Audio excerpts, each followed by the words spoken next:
Този канал е създаден с образователна цел. Аз не съм финансов съветник и това, което коментираме тук, не са финансови съвети, а гледаме техника, фундамент, правиме анализи и основната идея на тези видеа е да имаме някаква представа какво се случва с пазарите. Имайте предвид, че всичко това крие рискове. Ще съм ви изключително благодарен, ако биете по един лайк, един сабскрайб, ударите камбанката и реално съпортнете канала ми. Благодаря ви.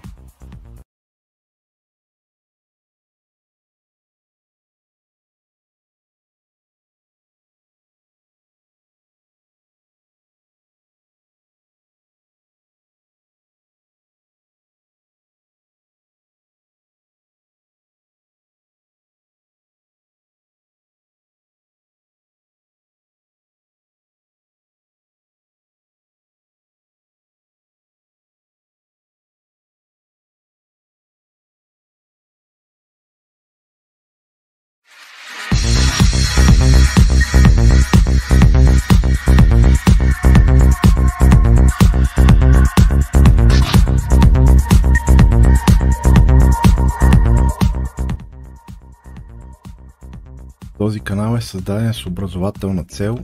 Аз не съм финансов съветник и това, което коментираме тук, не са финансови съвети. Здравейте, колеги! Извинявам се за техническия проблем, но понякога се случат те неща.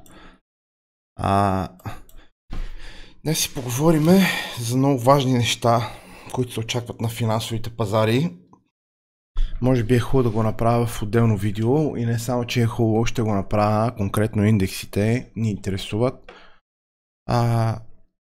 Има някои неща, които ме притесняват. Преди време пуснах едно видео с едни основни индикатори за индексите, евентуално кога можем да очакваме икономическа криза, какви обстоятелства трябва да се случат, какво трябва да имаме на лице. И мисля, че вече всичко това го имаме. Какво ще рече това?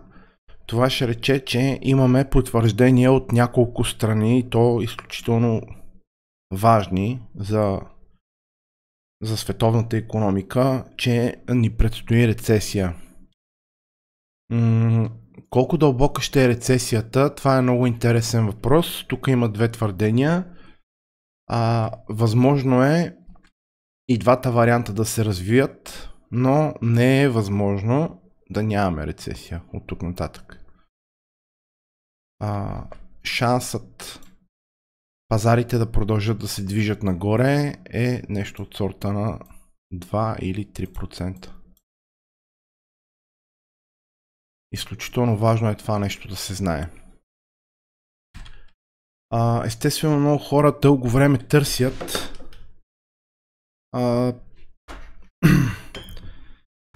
такава възможност за даунтренд при индексите. Ние с вас сме коментирали не един път, че аз също се оглеждам, но все пак подхождам и реалистично, защото рецесия ще има, още от преди време се знаеше, но просто не беше момента. Сега обаче всичките те индикатори, които ние ги гледаме, наистина светнаха в кърваво червено за рецесия. Не говоря за индикатори от сорта на MACD, RSI, Stochastic, Moving Average, 50-200 и така нататък. Говоря за истински икономически индикатори, които ни дават яснота как се движи световната икономика, какви са темповете на растеж, какви са промените, какви са забавянията, къде влизат пари, къде излизат пари и наистина нещата са доста притеснителни на този етап. Сега първо да обясня защо не правя толкова много видеа на този етап. Просто не ми остава време. Още преди време бях обещал да направя един много хубав курс за начинаещи трейдери и може би от около месец работя по него и съм на приключване. Ще обясня конкретно за какво става въпрос. Наистина доста съдържателно нещо. с много богато на информация. Мисля, че ще е достатъчно полезно за старт на трейдинг кариера, за изграждане на една хубава основа. Просто не ми остава времето, извинявам се за което. Предполагам, че по-често ще правя сега видеа. Така, днес новини, нямаме кой знае какво интересно, имаме Crude Oil Inventories. Тази седмица обаче имаме много важни новини. Утре в един ден са събрани изключително важни икономически индикатори. Core Retail Sales, Initial Job Claims, Fed Manufacturing Index и Retail Sales. Имайте предвид, че това са икономически индикатори.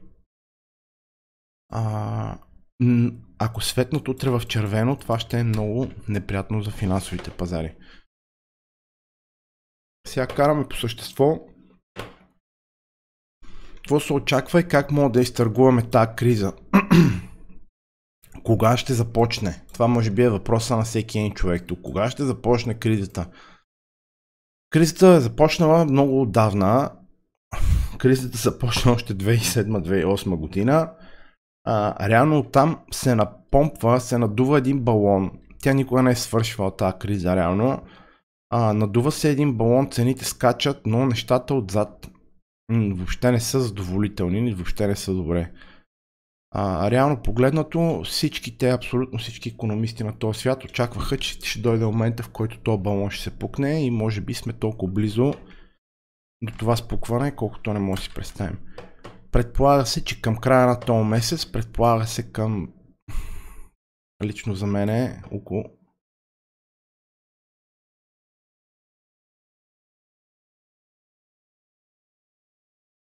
да, между другото, това е интересен въпрос. Имате ли звук при всички? Чува ли се добре? Моли само на потвърждение.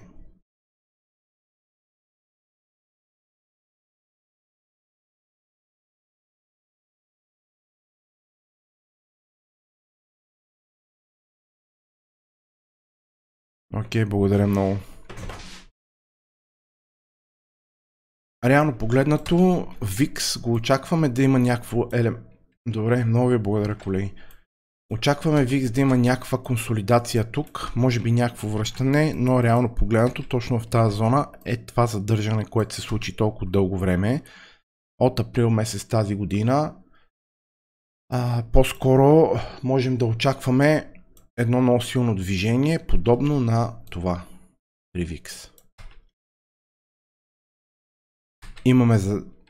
Имаме го като зададено вече и имаме една много сериозна консолидация тук и се предполага, че ще има много сериозен изстрел.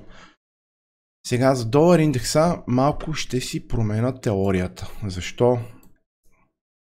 Защото предполагам, че в кризисни времена милкшейк теорията на долар индекса, между другото, ако не знаете какво е милкшейк теорията, може да потърсите в YouTube, има много интересни видеа. Последното от преди, мисля, че една седмица, няма и толкова, много простичко, много кратко обясняват долар милкшейк теорията. Real Vision Finance, ако не се лъжа, без значение. Долар индекса е в една зона, ние реално погледнато долар индекса още от декември миналата година търсиме лонг. Защо търсиме лонг? Точно заради въпросната милкшейк теория. Реално погледнато имаме нужната консолидация, която коментирахме още в този диапазон. Аз мислех, че ще има едно пропадане на долар индекса преди да тръгне нагоре, но по-вероятното е това да не се случи. По-вероятното е това в момента, което виждаме, да избие нагоре и то с такава скорост, която да обърка абсолютно целия пазар. Реално погледнато, следващия таргет на долар индекса ми е около 97,500. Много сериозно движение нагоре. Много сериозно, наистина. Внимайте с долар индекса, внимайте с валутите. Това предполага един страхотен трейд. Предполага се, че ще се случи днес. Между другото, имайте предвид, че 19 и 20 са изключително силни дати. Аз очаквах тези дни да имаме краш при високорисковите активи, все още нямаме такъв, някакси успяха да задържат пазара. Имаме определено отлив на пари при високорисковите, тук не визирам само биткоин естествено, визирам много други фактори, които са изключително важни. Тези пазари няма да издържат със сигурност, там ще имаме буквално катастрофа. Бъдете много внимателни. Тази криза няма да е като предишните. Това е кризата на дълга.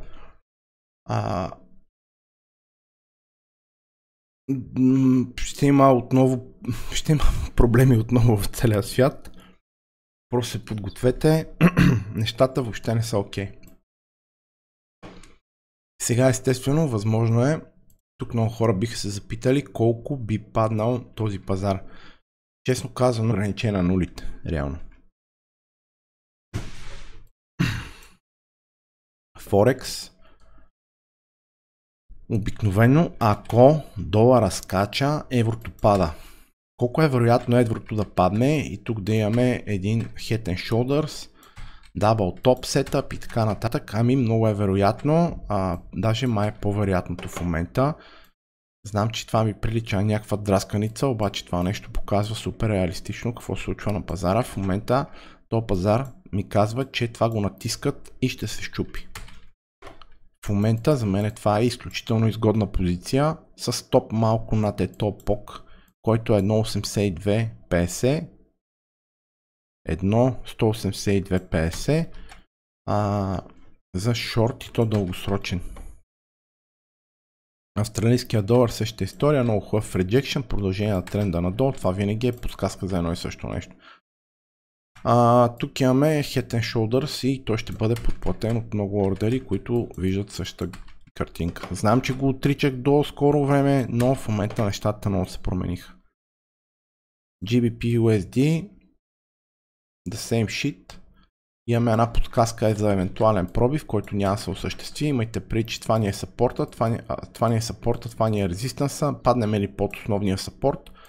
Шорт до откат. До второ нареждане. USD CAD. Защо USD CAD може да поскъпне, ако долара не... всъщност ако като цяло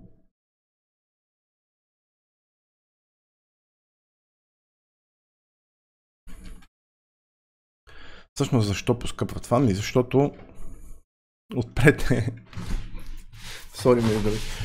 отпред долара, ние фактически, когато купим този инструмент, сме лонг на долара и шорт на канадския долар. Което е логично в момента. USD, имайки пред долар индекса, се очаква да се движи нагоре. Предполага се, че канадския долар се движи надолу. Канадците в момента имат проблеми с икономиката, това мога да следите на моят сайт, между другото. Долар франк, същата история, предполагаемо движение много жестоко нагоре. Когато казвам жестоко, наистина имам предвид 90 цента, точно така. Даже 99. Или рейшото да стане 1:1 долар франк. Без значение. Търсиме наистина жестоко движение нагоре. Нещо, което ще видим и с японската иена. Имайки предвид, че тя между другото подаде заявка, аз очаквах да имаме един спад до по-ниски нива, но това нещо няма да го видим. От тук бой нагоре само нагоре и само напред. Това се очаква в следващите седмици с пазара да се случва, ще го коментираме и в последствие, ще го виждаме и в последствие, някои хора ще изкарат пари от тази история, някои хора ще казват их мамка му другия път ще казват мамка му другия път и така до безкрайност. Толкова. Желавам ви всичко добро, лек и успешен